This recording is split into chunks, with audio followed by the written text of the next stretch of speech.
दुख और सुख जिंदगी में आते जाते रहते हैं। कोई पता नहीं कि कब खुशियों भरी जिंदगी दुखों में बदल जाए। इसलिए हमेशा अपनी खुशियों की कद्र करें। वो चिड़िया अपने पति और एक बेटी के साथ दाना खाकर एक पेड़ पर बैठी हुई थी। गुड़िया के पापा, अब चलें, शाम होने वाली है। थोड़ी देर और रुक जाओ, मुझे ढलते हुए सूरज को देखना है। मुझे शाम का ये मंजर बहुत अच्छा लगता है। पापा, मुझे भी। मुझे जब शाम को सूरज लाल हो जाता है तो उसे देखना बहुत अच्छा लगता है। सब ऐसे बैठे हुए थे कि वो हो जाता है जिसका उन्होंने सोचा भी ना था। एक पत्थर गोली की तरह आता है और पापा चिड़िया के सीने में लगता है। पापा चिड़िया दूसरी सांस तक नहीं लेता और वहीं मर जाता है। मम्मा चिड़िया और उसकी बेटी कुछ नहीं कर पाती। वो तो रोती हुई उड़कर थोड़ी दूर बैठ जाती हैं। पापा, मेरे पापा को किसने मार दिया है मम्मा? गुड़िया के पापा, ये सब कैसे हो गया? हम तो साथ में आए थे और आपने कहा था कि इकट्ठे साथ साथ घर जाएंगे। अब हम आपके बिना अकेले घर कैसे जाएंगे? अंधेरा बढ़ रहा था और फिर रात को मम्मा चिड़िया रोती हुई अपनी बेटी को साथ लेकर अपने घर की तरफ चली जाती है। किसी को कोई खबर ना थी। सब पक्षी अपने अपने घरों में बैठे बातें कर रहे थे। जिसका दुख हो वही जानता है। मम्मा चिड़िया अपनी बेटी को अपने सीने पर लटाए रो रही थी और अपने पति को याद कर रही थी। सुबह हो जाती है। गोरी कौवी और कालू कौवा दौड़े दौड़े कबूतर के पास जाते हैं। कबूतर, कबूतर, कुछ सुना है? चिड़िया का पति मर गया है। हाँ गोरी, मुझे भी अभी अभी बुलबुल बता कर गई है। कबूतर, वो चिड़िया है ही मनहूस। अब वो विधवा हो गई है। मैं तो सोच रही हूँ कि अब हम सब मिलकर उसे अपने जंगल से निकाल दें। गोरी, ये सब किसी और के साथ भी हो सकता है। नहीं कबूतर, तुम नहीं जानते, ऐसे मनहूस पक्षियों की वजह से जंगल के दूसरे पक्षी भी मुसीबत में फंस सकते हैं। उसे यहाँ से निकाल देने में ही बेहतरी है। मम्मा चिड़िया और उसकी बेटी भोजन लेने जाने ही वाली थीं। वो अपने घर से बाहर निकलकर बैठी हुई थीं कि पेड़ की जिस डाल पर उनका घर था वो डाल टूट जाती है और साथ ही उनका घर भी टूटकर नीचे गिर जाता है। मम्मा, मम्मा, देखो, हमारा घर टूट गया। ये कैसे हो सकता है? ना तो आंधी है और ना ही तूफान, फिर ये डाल कैसे टूट सकती है? ए ऊपर वाले, ये कैसी परीक्षा है? पहले मेरा पति छीन लिया और अब मुझे बेघर कर दिया। ऐसा क्या बुरा किया है मैंने? मम्मा, मम्मा, चुप कर जाएं। मम्मा, हमें हालात का मुकाबला करना होगा। हमें जीना होगा मम्मा। ऐसे वो माँ बेटी एक दूसरे को हौसला देती हैं। जैसे तैसे दिन गुजर जाता है और रात फिर से हो जाती है। यार कबूतर, छोटी चिड़िया का घर कैसे टूटा है? मिठू, गोरी सच ही कहती थी। अब मैं भी मान गया हूँ कि वो चिड़िया मनहूस है। पहले उसका पति मरा और अब घर टूट गया। कहीं ऐसा ना हो कि उसकी वजह से हम सब भी किसी मुश्किल में फंस जाएं। कबूतर यार, मैं तो ऐसी बातों पर विश्वास नहीं करता। ये सब ऊपर वाले के काम है। जो भी होता है ऊपर वाले की मर्जी से ही होता है। इसमें हम पक्षियों का क्या दोष? जो भी हो, मैं तो अब चिड़िया से दूर ही रहूंगा। रात का अंधेरा बढ़ रहा था। चिड़िया अपनी बेटी को साथ लेकर गोरी कौवी के पास जाती है जो अपने घर के बाहर बैठी हुई थी। गोरी बहन, आप तो जानती हैं। हाँ हाँ, मैं अच्छे से जानती हूँ कि तुम एक मनहूस चिड़िया हो। पहले अपने पति को खा लिया और अब घर टूट गया है तुम्हारा। जल्दी से यहाँ से चली जाओ, कहीं तुम्हारा साया पड़ने से मैं भी किसी मुसीबत में ना पड़ जाऊँ। गोरी कौवी एक सांस में ही ये सब कहकर घर में चली जाती है और दरवाजा बंद कर लेती है। चिड़िया रोती हुई अपनी बेटी को साथ लेकर मिट्ठू की तरफ जाती है, जिसका घर थोड़ी दूर था। चिड़िया मिट्ठू के घर के दरवाजे पर दस्तक देती है। मिट्ठू, मिट्ठू भैया, दरवाजा खोले, मेरा घर टूट गया है, मुझे आज की रात अपने घर में आने दे। मिट्ठू चिड़िया की आवाज सुनकर दरवाजा खोलने ही वाला था कि उसके दिमाग में कबूतर की बात आती है। ये चिड़िया मनहूस है, ये चिड़िया मनहूस है, मैं उससे बात नहीं करूँगा।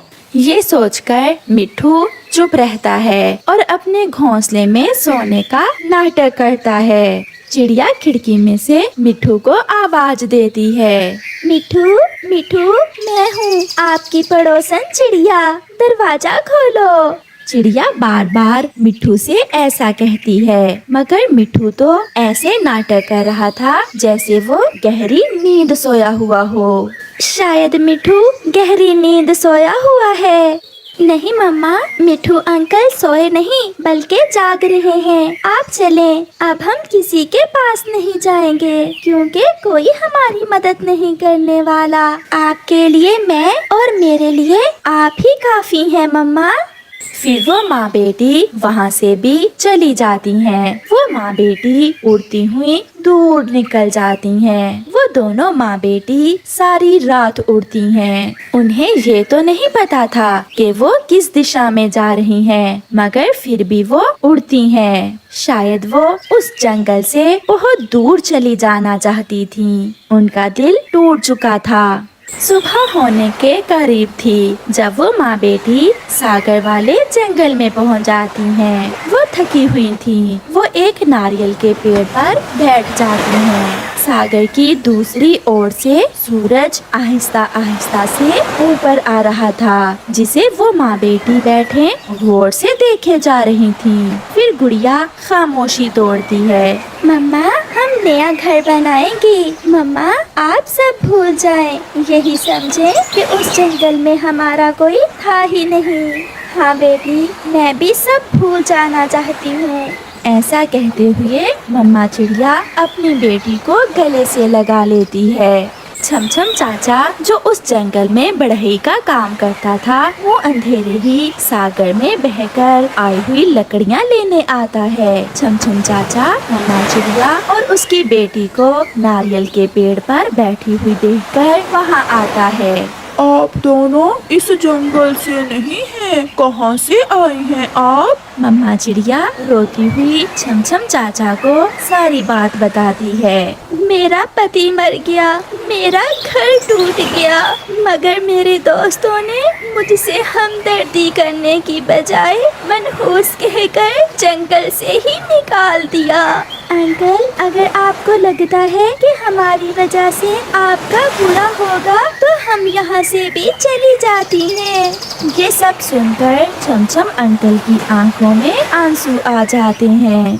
बेटी, आज से मैं आपका चाचा हूँ और आपकी मम्मा मेरी बहन। चलो बहन, आप दोनों मेरे साथ चलो मेरे घर। छमछम चाचा गुड़िया और उसकी मम्मा को अपने साथ ले जाता है और फिर उन दोनों को अपने घर में अपने साथ रख लेता है। गुड़िया छमछम चाचा के साथ काम में मदद करवाती और मम्मा चिड़िया सबके लिए दाना लाती और फिर धीरे धीरे मम्मा चिड़िया और गुड़िया सारे पुराने दुख भूल जाती हैं और एक नई और खुशियों भरे जीवन की शुरुआत करती हैं। प्यारे दोस्तों, जो किसी के साथ हो कल आपके साथ भी हो सकता है। अगर किसी की मदद ना कर सको तो उसे इतना दुख भी ना दो। आपका धन्यवाद। जंगल में ठंड का मौसम आने ही वाला था। चिड़िया ठंड आने से पहले पहले अपने लिए पक्का लकड़ियों का घर बनाने में लगी हुई थी। वो बहुत मेहनत से काम कर रही थी।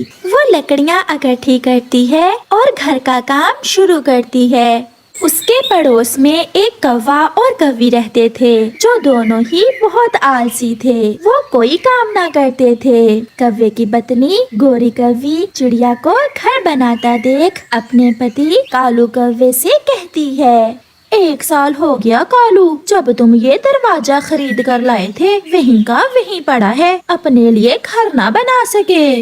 मैंने दरवाजा तो खरीद रखा है, जब समय मिला मैं बाकी का घर भी बना लूँगा। जब ठंड शुरू हो जाएगी तो क्या ये दरवाजा मैं अपने सर में मारूंगी। कालू कौवा थोड़ी देर चुप रहता है और फिर गोरी कौवी से कहता है, गोरी, चिड़िया अपने लिए घर बना रही है और हमारे पास दरवाजा है, क्यों ना चिड़िया को घर के लिए दरवाजा देकर चिड़िया के घर में हिस्सा डाल लिया जाए। कालू, बात तो तुम्हारी ठीक है, हमसे घर बनाने का काम भी नहीं होगा और वैसे भी ये दरवाजा 1 साल से बेकार ही पड़ा है। फिर कौवा और कौवी चिड़िया के पास जाते हैं। चिड़िया चिड़िया, बहुत सुंदर घर बना रही हो। ठंड आने वाली है ना, इसलिए मैं ठंड की तैयारी कर रही हूँ। चिड़िया, हमारे पास एक बहुत सुंदर और मजबूत दरवाजा पड़ा है, बेकार ही पड़ा है, क्यों ना वो दरवाजा तुम अपने घर को लगा लो। मैंने अभी अपने घर का दरवाजा बनाना है, अगर आप वो दरवाजा मुझे दे दें तो मेरा काम आसान हो जाएगा। तो फिर ऐसा करते हैं, घर तुम्हारा और दरवाजा हमारा, हम इकट्ठे ही सर्दियाँ गुजार लेंगे इस घर में। थोड़ी देर सोचने के बाद चिड़िया मान जाती है। तो फिर आप वो दरवाजा ले आए, हम ऐसा ही करते हैं और एक साथ इसी घर में ठंड के दिन गुजार लेंगे। ये सुनकर कौवा और कौवी बहुत खुश हो जाते हैं। फिर कालू जल्दी से वो दरवाजा ले आता है। चिड़िया, आप ये दरवाजा लगाओ और हम भोजन लेकर आते हैं। फिर वो दोनों पति पत्नी चले जाते हैं और चिड़िया फिर से काम में लग जाती है। आज 4 दाने चिड़िया के लिए भी ले जाते हैं, ऐसे चिड़िया हम पर पूरा विश्वास करने लगेगी। आज हम ले जाते हैं, फिर तो हर रोज चिड़िया ही लाया करेगी, अपना भोजन भी और हमारा भी। फिर वो ऐसा ही करते हैं, वो जाते हुए कुछ दाने चिड़िया के लिए भी ले जाते हैं। चिड़िया, दरवाजा लगने से घर कितना सुंदर लग रहा है, बहुत मजबूत है ये दरवाजा। अब हम ठंड के दिन सुरक्षित गुजारेंगे। ये लो चिड़िया, हम तुम्हारे लिए भोजन ले आए हैं। फिर वो सब घर के अंदर चले जाते हैं। ऐसे ही कुछ दिन गुजर गए और ठंड शुरू हो गई। वो सब खुश थे, मगर कौवों को चिड़िया से एक बड़ी परेशानी थी। वो ये कि चिड़िया सुबह सवेरे उठकर भोजन लेने जाती, जिससे कौवों की नींद खराब हो जाती। चिड़िया, आज फिर तुमने मेरी नींद खराब कर दी है, इतनी भी क्या जल्दी है, थोड़ी देर बाद भोजन लेने जाया करो। गोरी बहन, भोजन सुबह सवेरे ही मिलता है, दोपहर के समय कौन भोजन की खोज में जाता है। मेरे सर में दर्द शुरू हो गया है, तुम हर रोज मुंह अंधेरे ही बर्तनों का शोर शुरू कर देती हो, कल से ऐसा न हो। फिर चिड़िया चुप करके वहाँ से चली जाती है और कौवे फिर से सो जाते हैं। शाम हो जाती है। गोरी, ये चिड़िया तो हमें सोने भी नहीं देती। कालू जी, मैं भी बहुत तंग हूँ इस छोटी चिड़िया से। तो फिर लगाओ कुंडी अपने दरवाजे की, दरवाजा भी हमारा और कुंडी भी हमारी, और आराम से सोते हैं। और चिड़िया मरेगी ठंड में। फिर गोरी दरवाजे की कुंडी लगा लेती है। चिड़िया जब भोजन लेकर आती है तो दरवाजे की कुंडी लगी देखकर दस्तक देती है। गोरी, गोरी बहन, दरवाजा खोलो, मुझे अंदर आने दे। ये हमें सोने नहीं देगी, मनहूस आ गई है। चिड़िया, बात ये है कि दरवाजा हमारा है और घर तुम्हारा, हम दरवाजा नहीं खोलेंगे, इसलिए तुम किसी और रास्ते से अपने घर में आ जाओ।